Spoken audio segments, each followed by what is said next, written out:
여러분, 오늘은 이렇게 질문하며 시작해 보겠습니다. 나는 남에게 잘해주려고 애쓰며 살았는데 왜 내 삶은 점점 더 힘들어질까? 누가 부탁하면 쉽게 거절하지 못하고 도움이 필요하다고 하면 내일은 미뤄두고서라도 도와주었습니다. 내가 조금 손해보면 되지, 내가 참으면 되지, 이렇게 스스로를 달래며 살아왔습니다. 그런데 돌아보면 이상합니다.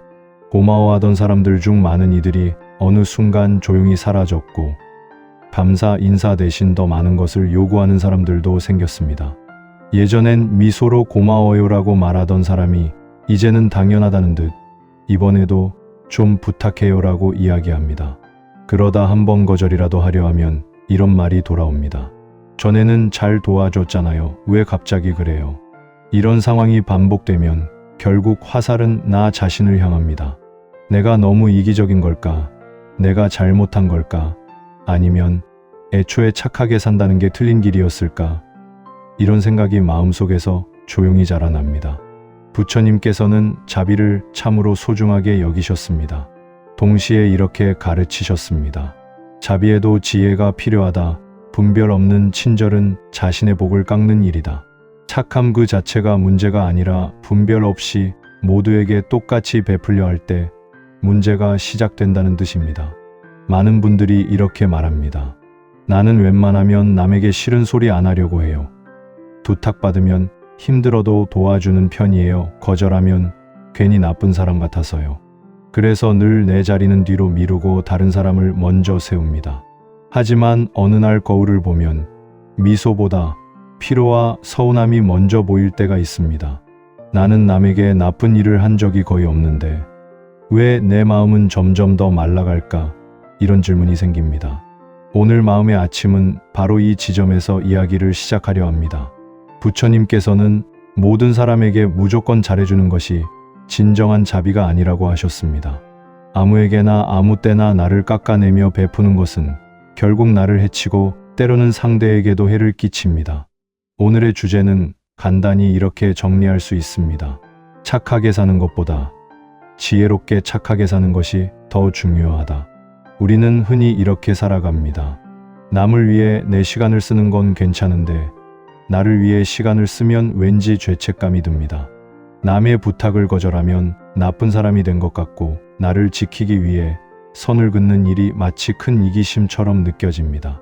하지만 부처님께서는 자신을 사랑하는 사람만이 진정으로 남을 사랑할 수 있다고 말씀하셨습니다. 나를 철저히 희생시키는 친절은 오래가지 못하고 결국 분노와 원망으로 변하기 쉽습니다. 오늘 이 시간을 통해 여러분이 이런 깨달음을 얻게 되기를 바랍니다. 내가 힘들었던 건 내가 나쁜 사람이어서가 아니라 기준 없이 베풀었기 때문이었구나. 어디까지가 나의 선인지 누구에게 어떻게까지 잘해줄 것인지 그 기준이 없었기 때문이었구나. 지금 이 순간 잠시 오늘의 나를 떠올려 보십시오. 떠오르는 사람들 중에 내가 늘 지치면서까지 맞춰온 사람이 있는지, 도와주지 않으면 죄책감이 들지만 막상 돌아오는 건 서운함뿐인 관계가 있는지 생각해 봅니다. 그리고 그 모든 관계 속에서 가장 뒤로 밀려난 사람이 혹시 바로 나 자신은 아닌지 살펴봅니다. 오늘의 이야기는 관계를 끊어내자는 말이 아닙니다. 나와 타인 사이에 지혜로운 거리를 두고 나를 다시 나의 자리로 데려오는 과정입니다. 이 영상에서 함께 나눌 내용은 5가지입니다. 감사할 줄 모르는 사람에게 계속 잘해줄 때 어떤 일이 일어나는지, 경계 없이 모두에게 잘해줄 때 왜 나의 가치가 떨어지는지, 나를 돌보지 않고 남만 챙기면 왜 복을 담는 그릇이 깨지는지, 스스로 할 수 있는 사람을 계속 도와줄 때 어떤 역효과가 생기는지, 악한 마음을 가진 사람에게 잘해줄 때 왜 그것이 선이 아니라 악을 키우는 일이 되는지 차분히 하나씩 살펴보겠습니다. 본격적인 이야기로 들어가기 전에 작은 부탁 한 가지 드리고 싶습니다. 마음의 아침은 여러분의 하루가 조금 더 가벼워지고 조금 더 지혜로워지는데 작은 등불이 되고 싶다는 마음으로 매 영상을 준비하고 있습니다. 오늘의 이야기가 나의 마음을 조금 덜 후회하게 만들고 나를 조금 더 소중히 여기도록 도와주었다면 구독과 좋아요, 알림 설정으로 함께 해주시면 큰 힘이 됩니다. 여러분의 한 번의 클릭이 이 채널에는 다음 이야기를 준비할 수 있는 큰 격려가 됩니다. 이제 첫 번째 이야기로 들어가 보겠습니다. 왜 감사할 줄 모르는 사람에게 잘해줄수록 내 마음의 상처는 더 깊어지는가? 조용히 숨을 한번 고르고 여러분 마음속에 떠오르는 한 사람을 떠올려 보시며 이어지는 내용을 들어보시겠습니다. 첫 번째 이유입니다. 감사할 줄 모르는 사람에게 잘해주면 당연함이 됩니다. 서울에 사는 민수 씨는 직장에서 일을 정말 성실하게 하는 사람이었습니다. 누가 업무적으로 도움을 청하면 거절하지 못하는 성격이었습니다. 처음 입사한 후배가 보고서 작성법을 물으면 자기 일을 미루고서라도 1시간씩 앉아서 설명해 주었습니다. 후배는 고마워했습니다. 선배님 덕분에 정말 많이 배웠습니다. 다음에 밥 한번 사겠습니다. 민수는 뿌듯했습니다. 내가 누군가에게 도움이 되는구나. 이렇게 사는 게 맞는 거겠지. 그런데 시간이 지나자 후배의 부탁이 점점 더 잦아졌습니다. 처음에는 보고서 작성법을 물었는데 다음에는 자료 정리를 부탁했고 그 다음에는 회의 자료 준비까지 떠넘기기 시작했습니다. 민수가 바빠서 미안하지만 이번엔 어렵다고 말하자 후배의 표정이 싸늘해졌습니다. 선배님, 전에는 잘 도와주셨잖아요. 왜 갑자기 그러세요? 민수는 당황했습니다. 내가 뭘 잘못했나? 내가 너무 이기적인 건가? 부처님께서는 이렇게 말씀하셨습니다. 씨앗을 뿌릴 때는 흙을 보아야 한다. 아무리 좋은 씨앗도 돌밭에 뿌리면 자라지 못한다. 감사할 줄 아는 사람에게 베풀면 그것이 복이 되어 돌아오지만 감사할 줄 모르는 사람에게 베풀면 그것은 당신의 복을 깎는 일이 됩니다. 처음에는 고마워하던 사람도 계속해서 도움을 받다 보면 그것이 당연한 권리처럼 느껴집니다. 그러면 이렇게 생각하기 시작합니다. 이 사람은 원래 이런 사람이야. 도와주는 게 당연한 거야. 감사는 사라지고 요구만 남습니다. 그리고 당신이 더 이상 도와줄 수 없게 되면 그들은 섭섭해하거나 심지어 화를 냅니다. 이것은 복을 쌓는 일이 아니라 원망을 사는 일이 됩니다. 민수의 경우를 다시 봅시다. 민수가 잘못한 것은 후배를 도와준 것 자체가 아닙니다. 후배가 감사를 잊어가는 순간에도 계속 같은 방식으로 도와준 것이 문제였습니다. 처음 한두 번 고마워할 때는 진심이었을 것입니다. 하지만 그것이 반복되자 감사는 습관처럼 사라졌습니다. 그때 민수가 했어야 할 일은 경계를 세우는 것이었습니다. 나도 내일이 있으니 이번에는 내가 스스로 해보는 게 좋겠어. 이렇게 말하는 것은 이기심이 아니라 관계를 건강하게 유지하는 지혜입니다. 여러분도 돌아보십시오. 내가 반복해서 도와주고 있는 사람 중에 감사가 점점 줄어들고 요구만 늘어나는 사람이 있지 않습니까? 그 사람이 나쁜 사람이어서가 아니라 내가 경계를 세우지 않았기 때문에 그렇게 된 것일 수 있습니다. 부처님은 자비를 베풀되 지혜롭게 베풀라고 하셨습니다. 모든 씨앗을 아무 땅에나 뿌리지 말고 씨앗이 자랄 수 있는 흙을 먼저 보라는 말씀입니다. 이제 두 번째 이유로 넘어가겠습니다. 경계 없이 모두에게 잘해주면 당신의 가치가 떨어집니다. 부산에 사는 지영 씨는 주변 사람들에게 정말 좋은 사람이라는 소리를 자주 들었습니다. 누가 모임을 정하자고 하면 지영이 일정을 조율했고 누가 장소를 예약하자고 하면 지영이 전화를 돌렸습니다. 식사 후 계산이 복잡하면 지영이 다 정리해서 계좌번호를 보냈습니다. 처음에는 고마워하는 사람들이 많았습니다. 지영아, 내가 있어서 다행이야. 너 없으면 우리 어떡해? 지영은 뿌듯했습니다. 나는 모임에 꼭 필요한 사람이구나. 그런데 시간이 지나면서 이상한 일이 벌어졌습니다. 사람들은 중요한 결정을 할 때 지영의 의견을 묻지 않았습니다. 어디로 여행 갈지, 어떤 선물을 살지, 누구를 더 초대할지 이런 결정에서 지영은 항상 제외되었습니다. 대신 이런 말만 돌아왔습니다. 지영아, 우리 이렇게 정했는데 예약 좀 부탁해. 지영은 서운했습니다. 나는 항상 다 해주는데 왜 나한테는 물어보지도 않지? 부처님께서는 이렇게 말씀하셨습니다. 진주를 돼지 앞에 던지지 마라. 그들은 그 가치를 알지 못하고 짓밟을 것이다. 당신의 친절은 진주와 같습니다. 하지만 경계 없이 누구에게나 똑같이 베풀면 사람들은 그 가치를 낮게 평가합니다. 이 사람은 누구에게나 잘해주는구나. 별로 특별하지 않네. 심지어 이렇게까지 생각합니다. 부탁하면 거절 못하는 사람, 이용하기 좋은 사람, 만만한 사람, 지영이 모임에서 빠질 수 없는 사람이 된 건 맞습니다. 하지만 그것은 존중받는 자리가 아니라 일만 하는 자리였습니다. 존중은 쉽게 얻어지지 않을 때 당신이 누구에게나 쉽게 베풀수록 사람들은 그것을 당연하게 여깁니다. 반대로 당신이 선택적으로 베풀고 때로는 거절도 할 줄 알면 사람들은 당신의 친절을 더 소중하게 받아들입니다. 경계를 세운다는 것은 냉정해지는 것이 아닙니다. 나의 시간과 마음이 귀한 자원이라는 것을 스스로 인정하고 그것을 가치 있게 여기는 사람에게만 주는 것입니다. 지영이 만약 이렇게 말했다면 어땠을까요?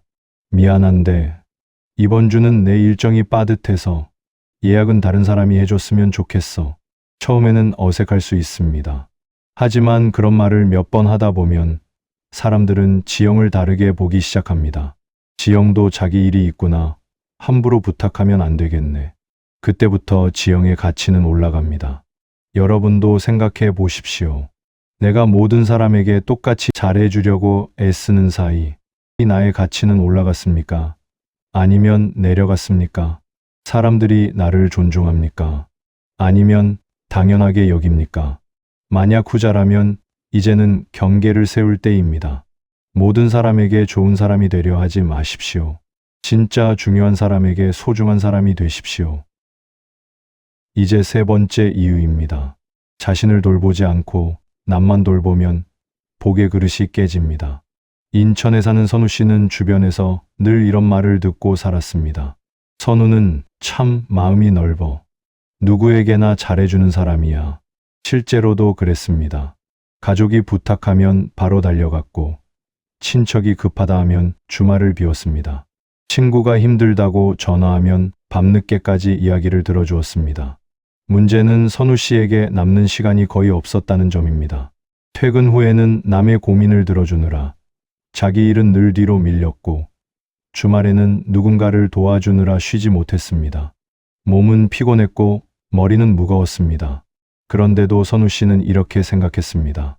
내가 이 정도는 참아야지. 이 정도도 못하면 나쁜 사람이지. 부처님께서는 이렇게 가르치셨습니다. 빈 컵으로는 아무것도 나눌 수 없다. 자신의 컵을 먼저 채워야 다른 사람에게도 물을 줄 수 있다.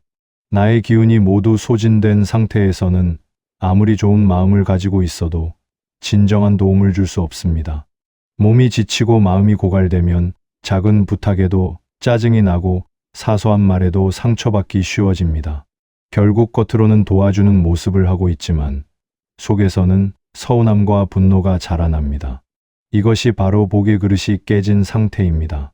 복은 건강하고 기운 있는 사람에게 머무르기 쉽습니다. 기운이 바닥난 사람에게는 좋은 인연과 기회가 와도 그것을 붙잡을 힘이 부족합니다. 선우 씨도 그랬습니다. 남들은 선우 씨를 칭찬했습니다. 참 좋은 사람이야. 너 같은 친구 드물어. 하지만 정작 선우 씨의 마음속에는 이런 말이 자주 떠올랐습니다. 나는 왜 항상 이렇게 지쳐 있을까? 나를 진심으로 챙겨주는 사람은 왜 없는 걸까? 선우 씨가 바꿔야 했던 것은 마음씨가 아니라 우선순위였습니다. 먼저 자기 몸을 돌보고 충분히 쉬고 자신의 삶을 정리했어야 합니다. 그러고 나서 남을 도왔어야 했습니다. 자신을 희생하는 것은 겉보기에 아름다워 보일 수 있지만 오래가지는 못합니다. 오래가지 못하는 선행은 결국 누군가에게 상처를 남기게 됩니다. 여러분도 돌아보십시오. 나는 지금 어느 정도의 여유를 가진 상태에서 남을 돕고 있는가? 아니면 이미 지친 몸과 마음을 억지로 끌고 다니며 남을 챙기고 있는가? 오늘 하루만이라도 이렇게 스스로에게 물어보면 좋겠습니다. 오늘 내가 나를 위해 써준 시간은 얼마나 되는가? 자비는 나를 포함한 모든 존재를 향한 마음입니다. 나를 빼놓고 남에게만 향하는 자비는 오래갈 수 없습니다. 자신을 사랑하는 사람만이 진정으로 남을 사랑할 수 있다는 말씀을 마음에 새겨두면 좋겠습니다. 이제 네 번째 이유로 넘어가겠습니다. 도움이 필요 없는 사람을 도우면 그것은 간섭이 됩니다. 대전에 사는 유진 씨는 가족을 누구보다 아끼는 사람이었습니다. 특히 고등학생인 딸을 위해 뭐든지 해주고 싶어 했습니다. 시험 기간이 되면 유진 씨는 딸을 위해 새벽까지 간식을 준비하고 공부 계획표를 대신 짜 주었습니다. 숙제가 많다고 하면 옆에 앉아 내용을 대신 정리해 주기도 했습니다. 처음에는 딸도 편해했습니다. 엄마가 도와주니까 훨씬 수월해. 그런데 시간이 지나자 딸의 태도가 조금씩 달라졌습니다. 스스로 계획을 세우기보다 엄마가 짜주기를 기다렸고, 힘든 일이 생기면 먼저 스스로 해보려 하기보다 엄마를 찾았습니다. 어느 날 유진 씨가 바쁜 일로 도와주지 못하게 되자 딸은 이렇게 말했습니다. 엄마는 왜 맨날 나보고만 알아서 하래? 나 힘든 거 알면서 왜 몰라줘? 유진 씨는 마음이 아팠습니다. 나는 도와준 것뿐인데 왜 오히려 원망을 듣게 되었을까? 부처님께서는 이런 비유를 들려주십니다. 아이가 걸음마를 배울 때 넘어지고 또 넘어지며 배운다. 부모가 매번 안아 일으켜 세우면 아이는 걸음마를 배울 수 없다. 누군가가 스스로 할 수 있는 일까지 계속 도와주면 그것은 선행이 아니라 간섭이 됩니다. 겉으로는 도와주는 것 같지만 실제로는 그 사람의 배움과 성장을 가로막는 행동입니다. 상대는 점점 스스로 할 힘을 잃고 누군가에게 의존하는 습관을 갖게 됩니다. 그리고 결국에는 도움을 주지 않으면 서운해하거나 화를 내게 됩니다. 여러분 주변에도 이런 관계가 있을지 모릅니다. 혼자서도 충분히 할 수 있는 일을 늘 대신해주는 관계, 스스로 선택하고 책임져야 할 문제를 계속 해결해주는 관계. 처음에는 내가 좋은 사람처럼 느껴질 수 있습니다. 하지만 시간이 흐르면 상대는 점점 성장의 기회를 잃고 나 또한 지쳐갑니다. 진정한 도움은 그 사람이 스스로 설 수 있도록 한 걸음 물러서 주는 것입니다. 물고기를 주지 말고 물고기 잡는 법을 가르쳐라 하는 말씀처럼 당장의 편안함보다 장기적인 성장을 바라보는 시선이 필요합니다. 때로는 차갑게 느껴질 수 있는 한마디가 오히려 더 큰 자비가 될 때가 있습니다. 이번에는 내가 혼자 해보는 게 좋겠다. 나는 내가 스스로 해낼 수 있다고 믿는다. 이런 말은 순간적으로는 서운할 수 있지만 시간이 지나면 큰 힘이 됩니다. 나를 의지하던 사람을 한 걸음 떨어져 지켜보는 일은 내 마음에도 용기를 요구하는 일입니다. 하지만 그 용기를 낼 때 비로소 나도 지치지 않고 상대도 자라날 수 있는 관계가 만들어집니다. 이제 5번째 이유를 향해 마음을 옮겨가 보겠습니다. 악한 사람에게 잘해주면 그것은 악을 키우는 일이 됩니다. 이것은 오늘 이야기 중에서 가장 어려운 부분일 수 있습니다. 많은 분들이 이렇게 생각하기 때문입니다. 그래도 사람인데 어떻게 악하다고 단정할 수 있어? 한 번만 더 기회를 주면 변할 수도 있지 않을까? 부처님께서는 자비를 가르치셨지만 동시에 이렇게도 말씀하셨습니다. 악한 사람에게 자비를 베푸는 것은 선한 사람에게 불의를 저지르는 것이다. 이 말씀을 처음 들으면 냉정하게 느껴질 수도 있습니다. 하지만 조금 더 깊이 들여다보면 그 안에 담긴 지혜가 보입니다. 악한 사람이란 한두 번 실수하는 사람을 말하는 게 아닙니다. 반복적으로 남에게 상처를 주고 그것을 후회하지 않으며 오히려 상대의 친절을 약점으로 이용하는 사람을 말합니다. 이런 사람들은 당신이 잘해줄수록 이렇게 생각합니다. 이 사람은 착하니까 내가 뭘 해도 용서하겠지. 이 사람은 거절을 못하니까 조금 더 밀어붙여도 돼. 당신의 친절이 그들에게는 약점이 되고 그들의 나쁜 행동을 더 강화시키는 연료가 됩니다. 부처님은 또 이렇게 말씀하셨습니다. 악을 용납하는 것은 악을 돕는 것과 같다.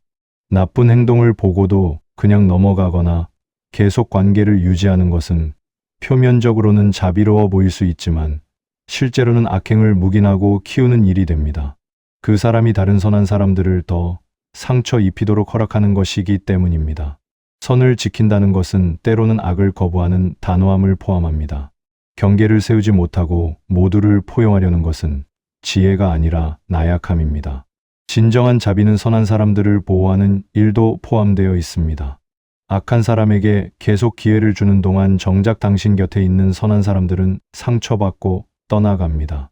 당신을 진심으로 아끼던 사람들이 지쳐서 떠나고 당신을 이용하려는 사람들만 곁에 남게 됩니다. 이것은 복을 쌓는 일이 아니라 복을 흩어버리는 일입니다. 부처님은 또 이런 말씀도 남기셨습니다. 물은 낮은 곳으로 흐르지만 독이 섞인 물까지 받아들여서는 안 된다. 우리는 겸손하게 낮은 자세로 살아야 하지만 모든 것을 다 받아들여야 하는 건 아닙니다. 나를 해치는 건 나의 평화를 깨뜨리는 것, 반복적으로 상처를 주는 관계는 거절해야 합니다. 그것이 나를 지키는 일이고 동시에 다른 선한 사람들을 지키는 일이기도 합니다. 광주에 사는 태수 씨의 이야기를 하나 들려드리겠습니다. 태수 씨에게는 오래된 친구가 하나 있었습니다. 그 친구는 늘 급하다며 돈을 빌렸고 갚을 때마다 약속을 어겼습니다. 처음에는 미안해하는 것 같았지만 시간이 지나자 빌리는 게 당연하다는 듯 행동했습니다. 그뿐만 아니라 태수 씨가 없는 자리에서 뒤에서 안 좋은 말을 퍼뜨리기도 했습니다. 다른 친구들이 태수 씨에게 조심하라고 여러 번 말했지만 태수 씨는 이렇게 대답했습니다. 그래도 오래 알고 지낸 사이인데 한 번만 더 기회를 줘야지. 결국 태수 씨는 여러 번 배신을 당했고 마음에 큰 상처를 입었습니다. 정작 태수 씨를 진심으로 걱정하던 좋은 친구들은 하나둘 떠나갔습니다. 그들은 이렇게 말했습니다. 태수야, 우리가 널 걱정해서 말해줘도 넌 그 사람만 감싸잖아. 이제는 우리도 지쳤어. 태수 씨는 그제야 깨달았습니다. 내가 악한 사람에게 계속 기회를 준 동안 선한 사람들이 상처받고 떠났구나. 부처님 말씀처럼 악한 사람에게 자비를 베푸는 것이 선한 사람에게 불의를 저지르는 일이었습니다. 우리는 모든 사람이 변할 수 있다고 믿고 싶어 합니다. 그것은 아름다운 마음입니다. 하지만 변화는 본인이 원해야 일어납니다. 당신이 아무리 잘해준다 해도 그 사람이 자신의 잘못을 인정하지 않고 변하려는 의지가 없다면 당신의 자비는 그저 낭비될 뿐입니다. 부처님께서는 분별 있는 자비를 가르치셨습니다. 누구에게나 똑같이 베푸는 것이 아니라 그 사람이 진정 도움을 받을 준비가 되어 있는지, 감사할 줄 아는 마음이 있는지, 선한 의도를 가지고 있는지를 먼저 살펴야 합니다. 악한 사람에게 경계를 세우는 것은 냉정함이 아니라 지혜입니다. 나를 지키고 내 주변의 선한 사람들을 지키는 일입니다. 여러분도 한번 돌아보십시오.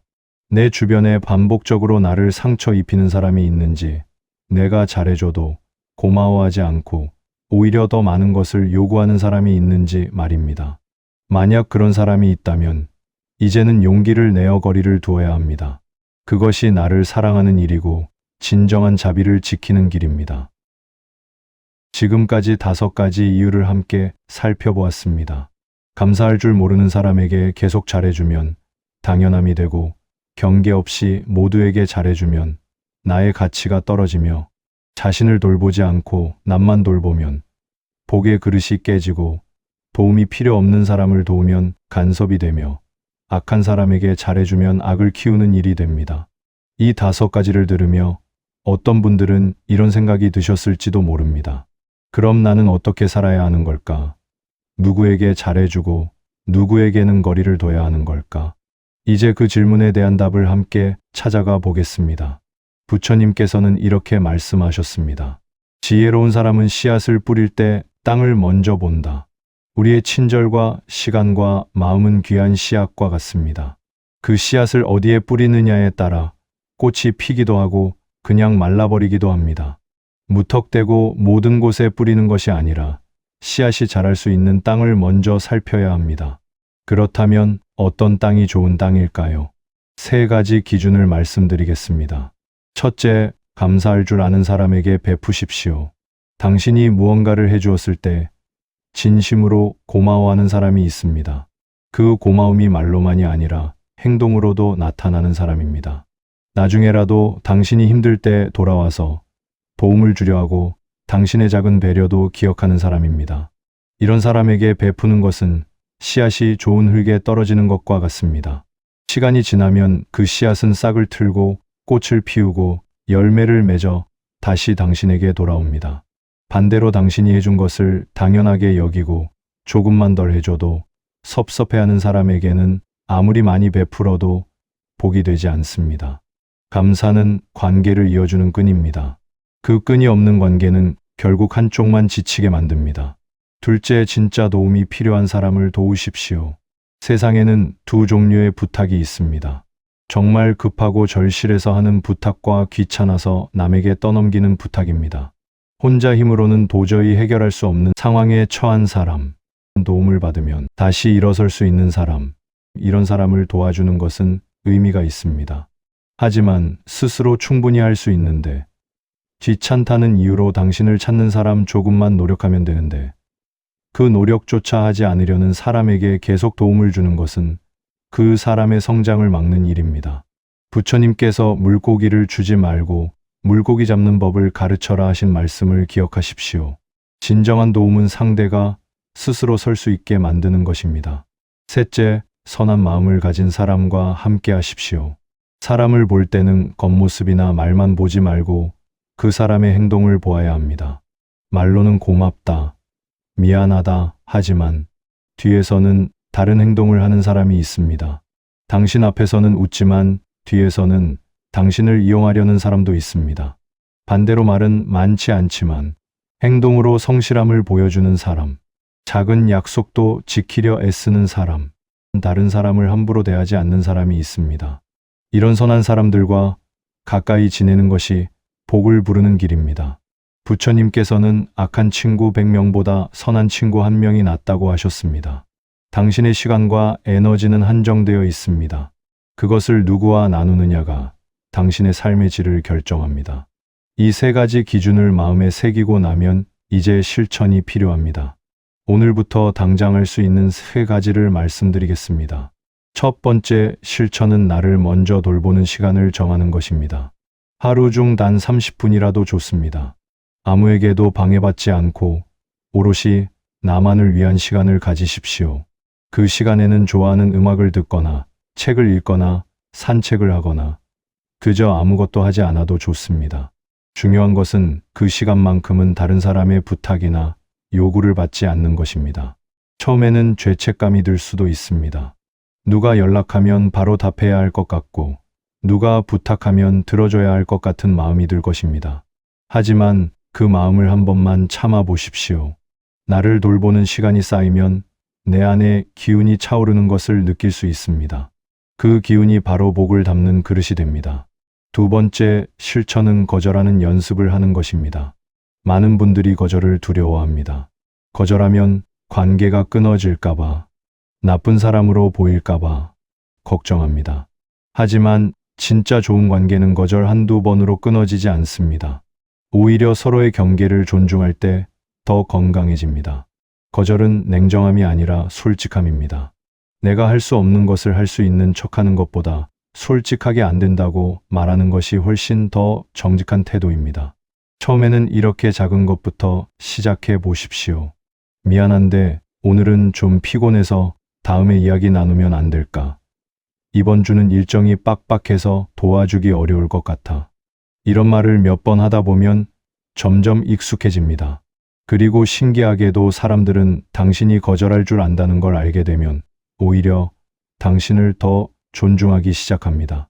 세 번째, 실천은 관계를 정리하는 용기를 갖는 것입니다. 모든 관계를 다 유지할 필요는 없습니다. 어떤 관계는 끝나야 할 때가 있습니다. 반복적으로 나를 상처 입히는 사람, 감사할 줄 모르고 계속 요구만 하는 사람, 나의 친절을 약점으로 이용하는 사람, 이런 사람들과는 거리를 두는 것이 나를 지키는 길입니다. 관계를 정리한다는 것이 꼭 싸우거나 연락을 끊는다는 뜻은 아닙니다. 그저 조용히 한 걸음 물러서는 것입니다. 자주 만나던 사람을 덜 만나고 매번 연락하던 사람에게 답장을 조금 늦게 하고 깊이 관여하던 일에서 손을 빼는 것입니다. 처음에는 미안하고 불편할 수 있습니다. 하지만 시간이 지나면 알게 됩니다. 그 관계가 사라진 자리에 평화가 찾아온다는 것을요. 이제 한 사람의 이야기를 들려드리려 합니다. 청주에 사는 은정 씨의 이야기입니다. 은정 씨는 40대 초반의 직장인이었습니다. 주변 사람들은 늘 은정 씨를 이렇게 불렀습니다. 은정이는 정말 좋은 사람이야. 은정이만큼 마음 넓은 사람 없어. 실제로 은정 씨는 누가 부탁하면 거절하지 못하는 성격이었습니다.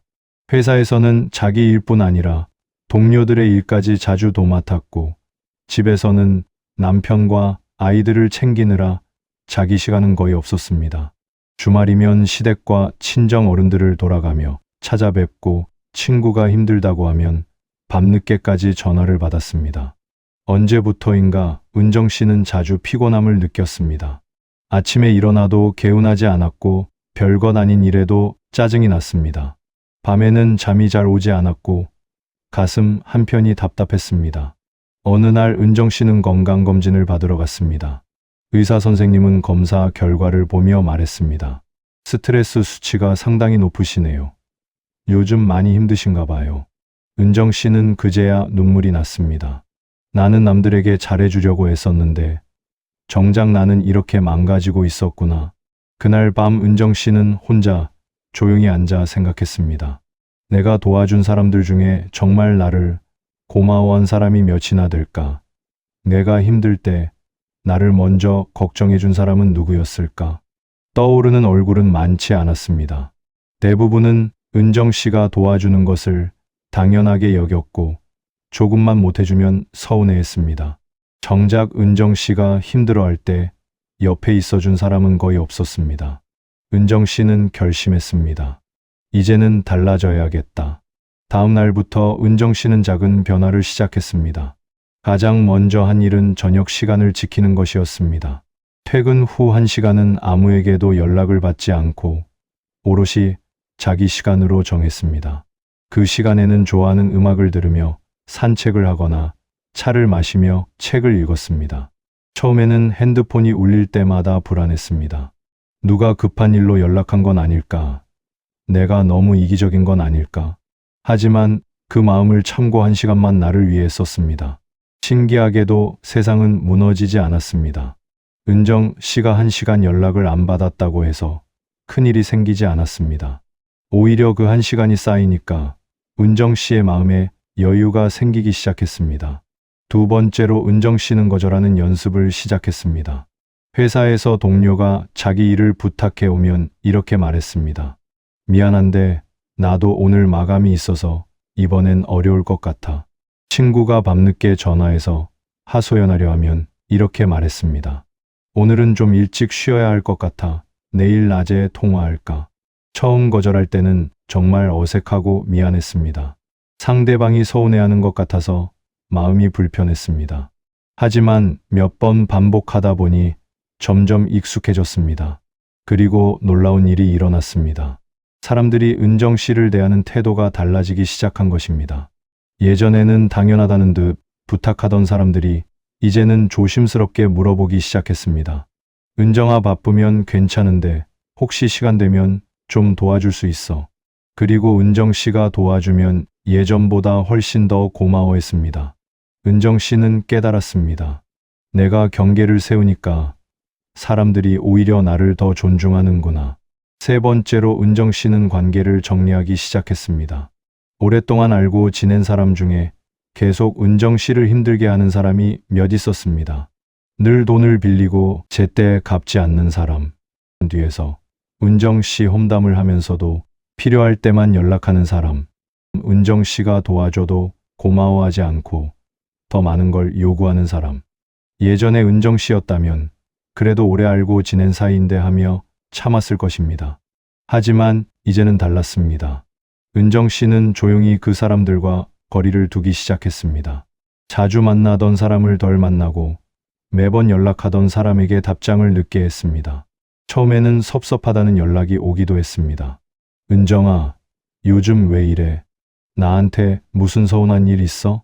은정 씨는 담담하게 대답했습니다. 아니야, 요즘 좀 바빠서 그래. 그리고 더 이상 예전처럼 모든 것을 맞춰주지 않았습니다. 시간이 지나자 자연스럽게 그 사람들은 멀어졌습니다. 그 자리에 은정 씨를 진심으로 아끼는 사람들이 남았습니다. 예전부터 은정 씨에게 고마워하던 사람들, 은정 씨가 힘들 때 먼저 연락해서 괜찮냐고 물어봐 주던 사람들, 작은 것에도 감사할 줄 아는 사람들. 은정 씨는 이제 그 사람들과 더 깊은 관계를 맺기 시작했습니다. 1년이 지났습니다. 은정 씨의 삶은 놀랍게 달라져 있었습니다. 몸이 훨씬 가벼워졌고 아침에 일어나면 개운했습니다. 예전처럼 이유 없이 짜증이 나거나 답답한 느낌도 사라졌습니다. 주변에 남은 사람들은 많지 않았지만 그 사람들은 모두 은정 씨를 진심으로 아끼는 사람들이었습니다. 회사에서도 달라졌습니다. 예전에는 모든 일을 다 맡다 보니 정작 자기 일에 집중하지 못했는데 이제는 자기 일에 집중하니까 성과도 좋아지고 인정도 받기 시작했습니다. 가족과의 시간도 늘어났습니다. 예전에는 남들 챙기느라 가족은 늘 뒷전이었는데 이제는 가족과 저녁을 함께 먹고 주말에는 아이들과 시간을 보낼 수 있게 되었습니다. 남편이 말했습니다. 당신 요즘 표정이 정말 밝아졌어. 예전보다 훨씬 행복해 보여. 은정 씨는 미소를 지으며 대답했습니다. 나도 그래. 이제야 내가 어떻게 살아야 하는지 알 것 같아. 예전에는 모든 사람에게 잘해주는 게 좋은 거라고 생각했는데 그게 아니었어. 진짜 중요한 사람들에게 집중하고 나를 먼저 돌보니까 오히려 복이 찾아오더라. 은정 씨의 얼굴에는 평온한 미소가 가득했습니다. 부처님께서 말씀하신 대로였습니다. 지혜로운 자비가 진정한 복을 불러온 것입니다. 이제 오늘 이야기를 정리하며 마무리할 시간입니다. 여러분은 지금까지 이 이야기를 들으시며 어떤 생각을 하셨나요? 혹시 내 모습이 떠오르지는 않으셨나요? 나도 은정 씨처럼 살아왔는데, 나도 민수 씨처럼 지쳐 있었는데, 나도 지영 씨처럼 가치를 인정받지 못하고 있었는데, 만약 그런 생각이 드셨다면 오늘 이 시간이 여러분에게 작은 전환점이 되기를 바랍니다. 부처님께서는 이렇게 말씀하셨습니다. 착한 것과 지혜로운 것은 다르다. 착하기만 한 사람은 이용당하지만 지혜로운 사람은 복을 받는다. 우리는 평생 착하게 살라는 말을 들으며 자랐습니다. 남에게 피해 주지 말라, 양보하라, 참으라 이런 말들을 귀가 닳도록 들었습니다. 그래서 많은 분들이 착함을 미덕으로 여기며 살아왔습니다. 하지만 오늘 우리가 함께 나눈 이야기는 조금 다릅니다. 착함도 중요하지만 그보다 더 중요한 것은 지혜롭게 착한 것입니다. 누구에게 언제 어떻게 착할 것인지를 아는 것입니다. 모든 사람에게 잘해주려 하지 마십시오. 그것은 불가능할 뿐더러 당신을 지치게 만들고 복을 흩어버리는 일입니다. 대신 이렇게 해보십시오. 감사할 줄 아는 사람에게 잘해주십시오. 진짜 도움이 필요한 사람을 도우십시오. 선한 마음을 가진 사람과 함께 하십시오. 그리고 무엇보다 먼저 나 자신을 돌보십시오. 나를 사랑하지 못하면 남을 진정으로 사랑할 수 없습니다. 나의 컵이 비어 있는데 어떻게 남에게 물을 줄 수 있겠습니까? 나를 먼저 채우십시오. 충분히 쉬고 좋아하는 일을 하고 나를 위한 시간을 가지십시오. 그러면 자연스럽게 당신 안에 기운이 차오르고 그 기운이 복을 담는 그릇이 됩니다. 거절할 줄 아십시오. 거절은 냉정함이 아니라 자기를 지키는 지혜입니다. 모든 부탁을 다 들어줄 필요는 없습니다.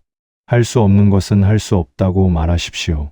처음에는 어색하고 미안할 수 있지만 시간이 지나면 사람들이 오히려 당신을 더 존중하게 됩니다. 관계를 정리할 용기를 가지십시오. 모든 관계를 다 붙잡고 있을 필요는 없습니다. 당신을 반복적으로 힘들게 하는 사람, 감사할 줄 모르고 계속 요구만 하는 사람, 당신의 친절을 약점으로 이용하는 사람, 이런 사람들과는 조용히 거리를 두십시오. 그 빈자리에 진짜 좋은 사람들이 찾아올 것입니다. 부처님께서는 또 이런 말씀도 하셨습니다. 천리길도 한 걸음부터 시작된다. 오늘 당장 모든 것을 바꿀 수는 없을 것입니다. 오랫동안 습관처럼 살아온 방식을 하루아침에 바꾸기는 어렵습니다. 하지만 작은 한 걸음부터 시작해 보십시오. 오늘 저녁 30분만이라도 나를 위한 시간을 가져보십시오. 이번 주에 한 번만이라도 거절을 연습해 보십시오. 이번 달에 한 사람만이라도 거리를 두는 용기를 내어 보십시오. 그 작은 한 걸음이 모이면 1년 후에는 은정 씨처럼 달라진 당신을 발견하게 될 것입니다. 당신은 나쁜 사람이 아닙니다. 당신은 이기적인 사람도 아닙니다. 다만 당신은 지금까지 기준 없이 베풀었을 뿐입니다. 어디까지가 나의 선인지 누구에게 어떻게 베풀어야 하는지 그 기준이 없었을 뿐입니다. 오늘부터는 그 기준을 세워 보십시오. 나를 먼저, 가족을 그 다음, 그리고 감사할 줄 아는 사람, 진짜 도움이 필요한 사람, 선한 마음을 가진 사람. 이 순서를 기억하십시오. 이 순서대로 당신의 시간과 마음을 나누십시오. 그러면 당신의 친절은 헛되지 않을 것이고 당신이 베푼 것은 반드시 복이 되어 돌아올 것입니다. 마지막으로 이 말씀을 드리고 싶습니다. 당신의 친절은 정말 귀한 것입니다. 아무에게나 함부로 주지 마십시오. 그 가치를 아는 사람에게만 주십시오. 당신의 시간은 한정되어 있습니다. 모든 사람을 다 만족시킬 수는 없습니다. 진짜 중요한 사람들에게 집중하십시오. 당신의 마음은 소중합니다. 당신을 상처 입히는 사람에게 계속 열어둘 필요는 없습니다. 당신을 아끼는 사람들을 위해 당신의 마음을 지키십시오. 부처님께서는 자비에도 지혜가 필요하다고 하셨습니다. 오늘 이 시간을 통해 여러분이 그 지혜를 조금이나마 얻어가셨기를 바랍니다.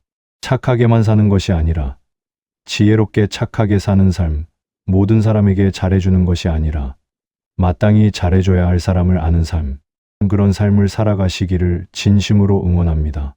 오늘 마음의 아침을 끝까지 함께 해주셔서 정말 고맙습니다. 이 영상이 여러분의 하루의 작은 위안이 되고 앞으로의 삶의 작은 변화를 가져오는 계기가 되기를 바랍니다. 오늘 하루도 지혜롭게 그리고 평안하게 보내시기를 바랍니다. 감사합니다.